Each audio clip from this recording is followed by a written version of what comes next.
Pakistan's ousted Prime Minister Imran Khan has been caught in a political storm for the past several weeks. Earlier this month, he was arrested by paramilitary forces on corruption charges, released only after the Supreme Court stepped in. His arrest triggered widespread protests across that country, followed by thousands of arrests and a massive crackdown on his political party known as PTI. When Khan was elected in 2018, he had the support of Pakistan's military. But Khan was removed in a no-confidence vote last year when he started criticizing the army leadership. He spoke to us early today from his residence in Lahore. I asked him what the last few weeks have been like, as he's been the target of the country's government. Right now, the situation is such that all my senior leadership is in jail. Today, one person who was hiding was the president of my party. They grabbed him and they put him in jail too. So over 10,000 of my workers are in jail. I'm pretty isolated here right now. My security, remember, the Interior Ministry has said that my life is in danger, extreme danger. And yet they picked up my head of security and he's disappeared for the last 3 days. And my bulletproof cars which accompany me, they have impounded 2 of them.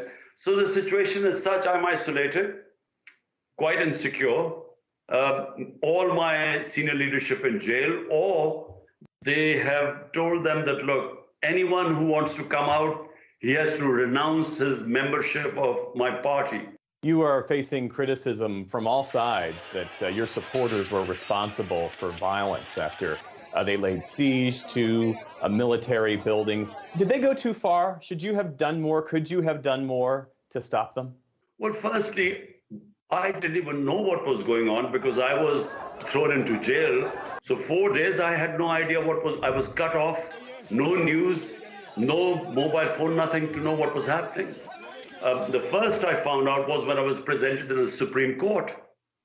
And that's when the judge asked me, I said, for 27 years I've been in politics. We have never broken the law. We have always stayed within the Constitution. All our protests have been peaceful, which a political party is right. It's our right to protest peacefully. So what happened on this day? I have asked for an independent inquiry. The Supreme Court must hold an independent inquiry. We feel the arson was deliberately done. We feel that it was like Hitler in 1933 used the arson on the German parliament as a means to crack down on the communists, and he eliminated them. You're saying it wasn't your supporters who were responsible for the arson? Well, there are CCTV cameras. There should have been a proper investigation. How can you be judge, jury, and executioner and then go after the whole party? So 10,000 of your workers who had nothing to do with arson. There were only a few hundred people who possibly were involved. So this is an excuse really to go after the party. The army has said that those responsible for the violence will be tried under military law. The proceedings are held in military courts on military installations. The courts are run by military officers. Do you believe that your supporters can get a fair hearing in that sort of environment? This is the end of our democracy. In fact, it's the end of our justice system. It means there is no confidence in Pakistan's judiciary. How will the Supreme Court allow this to happen? We are now standing on the brink where the entire democratic structure is being dismantled. And the final nail in the coffin of the democratic structure will be military courts. Pakistan has been directly ruled by the military for almost half its modern history, and most prime ministers, including you, came to power with the support of the military. How did you end up losing their backing? I think you need to ask the ex-army chief, because he gave a statement afterwards that yes, he was involved in toppling my government, and because he thought I was a danger to the country. And yet I worked with them. So what made him suddenly in the last 6 months decided to pull the rug under the feet of my government? What made him change horses and bring the setup? Only he can answer. At this point, do you want to curtail the army's power, or do you wish the generals would support you as they did before? No. The problem is the hybrid system, where the prime minister is supposed to have the responsibility as an elected prime minister. But the power is basically lying with the establishment, military establishment. This hybrid system has failed. In my opinion, there needs to be a new equilibrium. The elected prime minister who has the responsibility must have the authority in any management system. So in order for Pakistan to get out of this economic mess, Pakistanis need rule of law. Rule of law will ensure proper governance. Are you confident that the next election will happen by October as scheduled?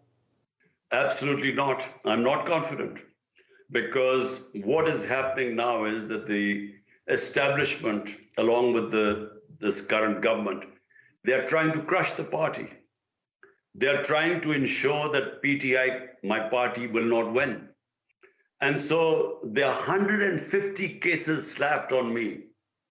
And what they are hoping is that either I'll be in jail by then, and most of my leadership, they will try and turn, like they're saying, like some of our senior leaders who were in jail came out and said that, look, we are no longer part of the party, because that was the condition they could come out of jail and all charges be dropped. So either the party will be so weak that it will not be able to win the elections. The only way elections will be if PTI cannot come into power. And that's why, if by October it's not the case, they feel that PTI will still win, I don't think there will be elections. What role should the U.S. take in this situation, if at all? In the past, you've criticized the U.S. for interfering in your country's affairs. Countries have to solve their problems from within. But all I want the U.S. to say is what their professed values are all over the world, where they say we stand with democracy, rule of law, constitutionalism, fundamental rights, against custodial torture. That's all we want them to say.